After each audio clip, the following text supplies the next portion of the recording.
దయచేసి ఇదైతే వాడకండి. నేను తీసుకొని మోసపోయాను కాబట్టి మీకు చెప్తున్నాను.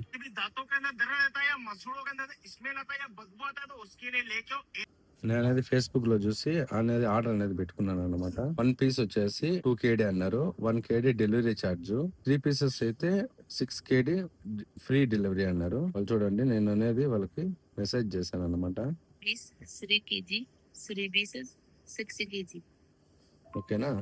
भैया शॉप का लोकेशन भेजो ना, मैं आएगा. చెప్తే షాప్ లొకేషన్ అనేది లేదు, మీరు ఆర్డర్ పెట్టుకుంటే నేను అనేది మొబైల్ అంటే డెలివరీ అనేది చేస్తామన్నారు. ఈ కీస్ మీద అనేది డెలివరీ చేశారనమాట. అంటే ప్యాక్ పైన మనకి పన్నుగుత్తు అనేది ఉందన్నమాట. దీంట్లో పన్నుగుత్తు అనేది లేదు. ఇది ఒరిజినల్ డూప్లికేట్ అనేది నాకైతే అర్థం కాలేదు. అనేది వాళ్ళకి పెట్టాను అనమాట. ఇది సేమ్ లేదు, మీరు ఫోటోలో ఆర్డర్ పెట్టినట్టు సేమ్ లేదు అంటే కనుక వాళ్ళు దానికి అనేది రిప్లై అనేది ఇవ్వలేదు. వాడాను. ఇదైతే ఫ్రాడ్ ఫ్రెండ్స్. ఎవరైతే మీరైతే వాడద్దండి. ఇది వాడితే అన్నా మనకి రిజల్ట్ ఉంటుందేమో అని వాడాను. చూడండి ఎంత వాడాను, అర్థం పైన వాడాను అనమాట. రిజల్ట్ అనేది ఏం లేదు. నేనైతే 3 పీసెస్ తీసుకున్నాను అంటే ఇది మన సేమ్ కోల్గేట్ మాదిరి అనమాట.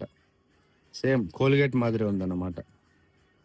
ఇదైతే యూజ్లెస్ ఫ్రెండ్స్. మీరైతే వాడకండి, మీరైతే మోసపోకండి, సరేనా? మీరు ఫేస్బుక్లో నేను చూసేది అనేది నేను ప్రోడక్ట్ అనేది తీసుకున్నాను. ఇదైతే యూజ్ లెస్ అనమాట. అంటే పనికిరాదు అసలు ఈ ప్రోడక్ట్ అనేది, వేస్ట్. దీనివల్ల లాభం అనేది ఏం లేదు, ఊరికే డబ్బులు బొక్క. ఒకటి 2 దినాలు పడింది ఫ్రెండ్స్. అంటే మన ఇండియా డబ్బు ఒకటి 600 అనమాట.